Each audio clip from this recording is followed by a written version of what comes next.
Assalamualaikum warahmatullahi wabarakatuh. Alhamdulillahirabbil alamin. Wassalatu wassalamu ala asrafil anbiya'i wal mursalin wa ala alihi wa sahbihi rasulillahi ajmain. Alhamdulillah, segala puji bagi Allah yang telah memberikan kita kehidupan di dunia sebagai ladang amal dan telah akan membangkitkan kita kembali untuk mempertanggungjawabkan segala perbuatan. Semoga dengan kita banyak bersalawat ini, semoga kita di yaumil qiyamah nanti kita mendapat syafaat dari Nabi Muhammad sallallahu alaihi wasallam. Hadirin yang dirahmati oleh Allah, adapun ceramah singkat yang berjudul persiapan menuju kematian. Kematian adalah misteri yang tidak bisa kita ketahui kapan datangnya, di mana tempatnya. Kematian tidak dapat dihindari oleh siapapun yang bernyawa. Tentu apapun yang bernyawa, kita akan mengalami yang namanya kematian. Dalam Islam, kehidupan dunia hanyalah sementara, sedangkan kematian adalah gerbang menuju kehidupan yang sesungguhnya. Allah Subhanahu wa taala berfirman dalam Quran surat Ali Imran ayat 185 yang berbunyi, A'udzu billahi minasyaitonir rajim. Bismillahirrahmanirrahim. Kullu nafsin dha'iqatul maut wa innama tuwaffawna ujurakum yaumal qiyamah. Faman zurziha 'anil nari wa unzikal hayat jannata faqad faza wa man hayatud dunya illa mata'ul umur. Yang artinya, setiap yang bernyawa akan merasakan kematian. Hanya pada hari kiamat saja diberikan dengan sempurna balasanmu. Siapa yang dijauhkan dari neraka dan dimasukkan ke dalam surga, sungguh dia memperoleh kemenangan. Kehidupan dunia hanyalah kesenangan yang memperdaya. Quran surat Ali Imran ayat 185. Ayat di atas menunjukkan bahwa kita tidak ada satupun makhluk di dunia ini yang dapat lari dari kematian. Baik itu raja, baik orang kaya, orang miskin, pejabat dan lain sebagainya.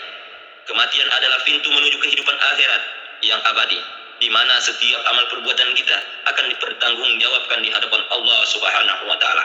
Hadirin yang dirahmati oleh Allah Subhanahu wa taala, kabar baiknya kita akan mendapatkan surga dengan segala kenikmatan jika memiliki bekal cukup kita persiapkan selama hidup di dunia. Jadi saat ini jangan hanya sibuk mengejar dunia, jangan sibuk mengejar harta dan jabatan, tapi pikirkan bagaimana cara mengejar surga untuk kehidupan yang akan datang. Hadirin yang dirahmati oleh Allah Subhanahu wa taala, marilah kita kejar akhirat dengan memperbanyak amal soleh. Kita tingkatkan ibadah, kita kumpulkan pahala sebanyak-banyaknya, terutama di bulan suci Ramadan. Kita tegakkan rukun Islam dengan sebaik-baiknya dalam kehidupan dengan rasa ikhlas. Hadirin yang dirahmati oleh Allah Subhanahu wa taala, marilah kita bersimpuh memohon ampunan kepada Allah Subhanahu wa taala agar setiap dosa kita dihapus. Kita perbanyak doa dan memohon hal-hal baik kepadanya. Kita kejar akhirat dengan sekuat tenaga agar lapang kubur kita, agar berat amal kita, dan agar pintu surga terbuka bagi kita semua. Amin, amin, ya rabbal alamin. Lalu apa kita tidak boleh mencari uang, tidak boleh mengejar harta? Perlu dipahami bahwa mengejar akhirat bukan berarti kita terus mengurung diri di rumah atau di masjid untuk beribadah. Ibadah bukan sekedar sholat, puasa, sedekah, dan berdoa. Setiap kegiatan kita sebenarnya bisa bernilai ibadah jika didasari rasa ikhlas dan diniatkan karena Allah Subhanahu wa taala. Sebagai contoh, kita bekerja mencari uang, tapi niat kita dalam hati bahwa kita bekerja untuk menjalankan perintahnya, yaitu mencari nafkah untuk keluarga, agar keluarga bisa hidup enak sehingga ibadah kita juga terasa nyaman. Niat dalam hati bukan kita bekerja sebagai bentuk syukur atas nikmat Allah Subhanahu wa taala, baik itu nikmat kesehatan, waktu, tenaga, materi dan lain sebagainya, dengan niat yang lurus dan benar. Mudah-mudahan setiap aktivitas kita bisa bernilai ibadah dan dicatat sebagai amal soleh yang memberatkan amal baik kita di akhirat.